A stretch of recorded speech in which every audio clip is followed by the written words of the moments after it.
Saat ini, Turki menjadi salah satu negara yang diperhitungkan.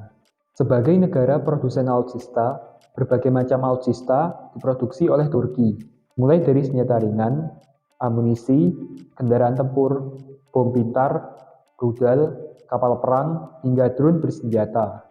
Bahkan, Turki juga menjadi salah satu negara yang melakukan riset pengembangan senjata railgun. Industri pertahanan Turki telah mengalami kemajuan yang sangat pesat dalam 2 dekade terakhir.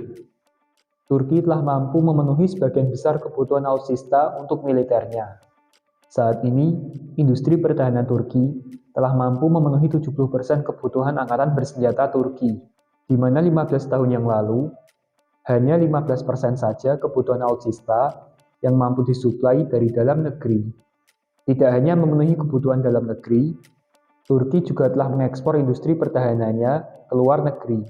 Pada tahun 2019, Turki menduduki peringkat ke-14 di dunia sebagai negara pengekspor alat pertahanan. Operasi militer di Libya, Suriah, dan tentunya perang antara Armenia dan Azerbaijan di Nagorno-Karabakh menjadi etalase yang membuat senjata buatan Turki semakin bersinar, terutama pesawat tanpa awak atau drone.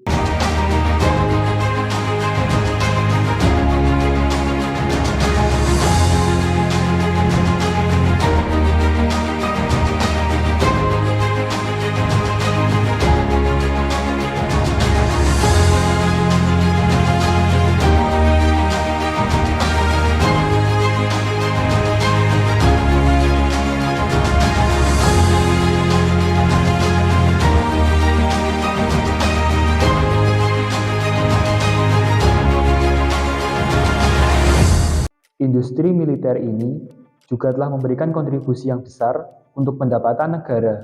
Pada tahun 2002, pendapatan dari industri pertahanan hanya sebesar 1 miliar dolar. Pada tahun 2019, meningkat lebih dari 10 kali lipatnya menjadi 11 miliar dolar, atau sekitar 154 triliun per tahun. Kalau boleh dibandingkan, ini jelas sangat jauh di atas Indonesia. Tanpa bermaksud merendahkan, misalnya jika kita bandingkan perusahaan militer di Turki, PT Aselsan, dengan PT Pindad di Indonesia. PT Aselsan memang lebih besar dari PT Pindad.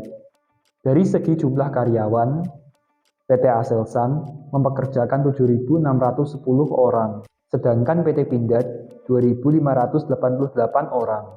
Namun, profit yang diperoleh PT Aselsan bukan 3 kali lipatnya, 5 kali lipat, atau 10 kali lipatnya, tetapi 60 kali lipatnya.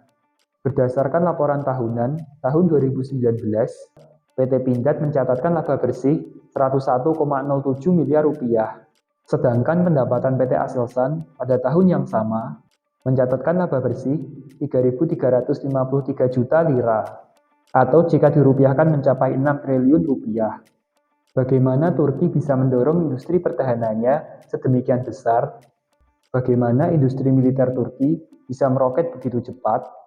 Tentunya ini bukan untuk membangga-banggakan negara lain, tetapi kesuksesan Turki bisa menjadi contoh bagaimana upaya sebuah negara dapat mencapai kemandirian dalam produksi alutsista.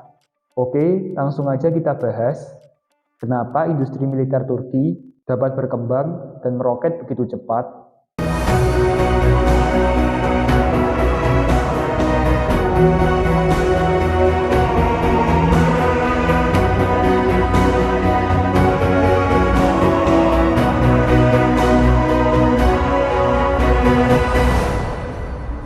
Hingga tahun 80-an, Turki masih sangat tergantung dengan negara luar.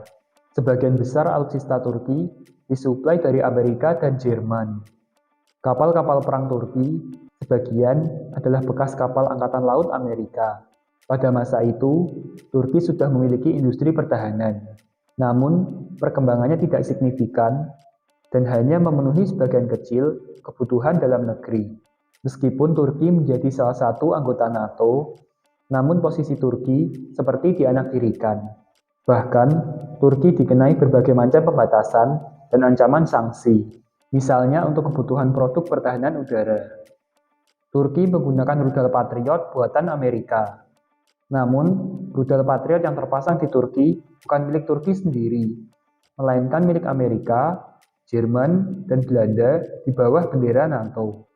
Ketika Turki ingin membeli rudal Patriot sendiri dari Amerika, terjadi tarik ulur yang alot antara Turki dengan Amerika.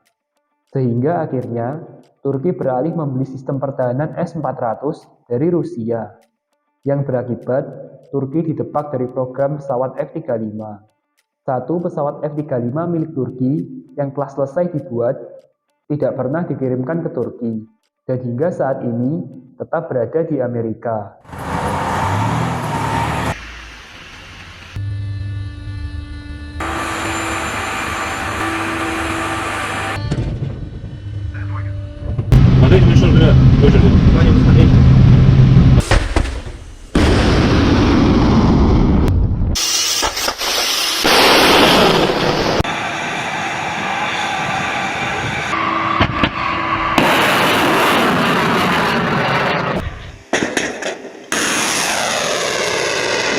Turki menyadari bahwa dengan ketergantungan dari luar, Turki tidak akan pernah bisa menjadi kekuatan superpower regional.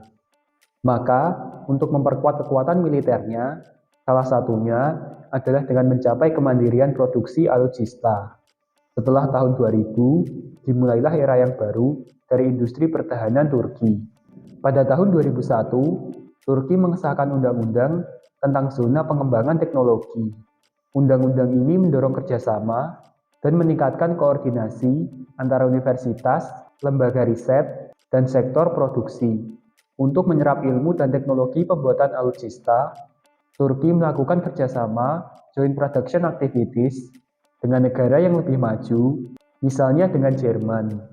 Untuk membuat kapal selam tipe 214, kerjasama ini benar-benar dimanfaatkan untuk menyerap ilmu dan teknologi produksi alutsista, hingga akhirnya Turki bisa merancang dan memproduksi berbagai jenis peralatan militer. The German Chancellor and Turkish Prime Minister have spoken to the world's press following talks in Istanbul, during which time Angela Merkel also met President Recep Tayyip Erdogan. But he left the announcement of the progress made to his Prime Minister, and Ahmet Davutoglu reported the two countries' determination to deepen their bilateral relations, improve their military and diplomatic coordination regarding Syria, revive Turkey's EU accession talks, and offer Turkey more help to bear the burden of Syrian and Iraqi refugees. Angela Merkel said it would be a priority of her government to ensure that on this latter point, Turkey obtained more aid. Kemampuan membangun peralatan militer seperti tank, kapal perang, dan pesawat tanpa awak dari segi kemandirian akan percuma jika komponen-komponennya masih tergantung dengan negara lain. Untuk itu, Turki membangun banyak industri atau perusahaan baru untuk memproduksi komponen pendukung, semisal pabrik semikonduktor, pabrik propelan dan bahan bakar roket, pabrik mesin, pabrik sensor dan konduktor, lensa dan perangkat optik, mikroprosesor, industri komposit, dan lain-lain. Untuk merangsang pertumbuhan industri ini, pemerintah Turki melakukan berbagai insentif. Misalnya insentif pengurangan pajak hingga 90% dan bantuan investasi lahan sebesar 50%. Dengan adanya industri-industri pendukung tersebut, kandungan lokal yang pada tahun 2002 hanya mencapai 20%, meningkat menjadi 70% pada tahun 2020. Bahkan untuk produk-produk tertentu, misalnya UFI, atau pesawat nirawak, kandungan lokalnya mencapai 90%.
Pemerintah Turki fokus melakukan riset yang sejalan dengan kebutuhan militer.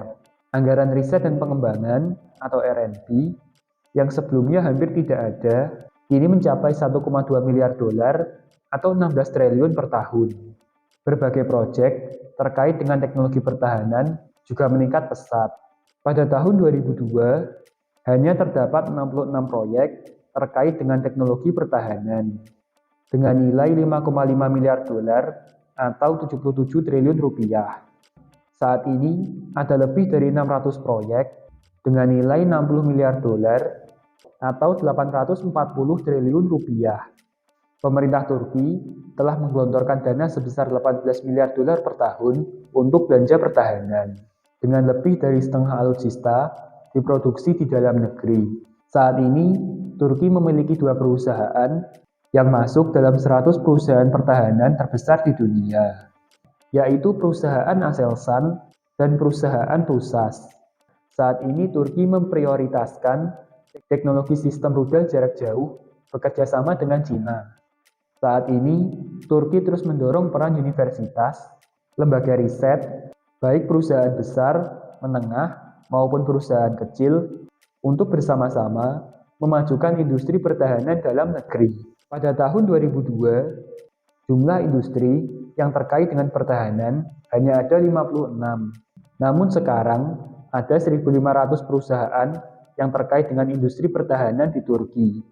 Industri-industri tersebut menyerap tenaga kerja hingga 75.000 orang.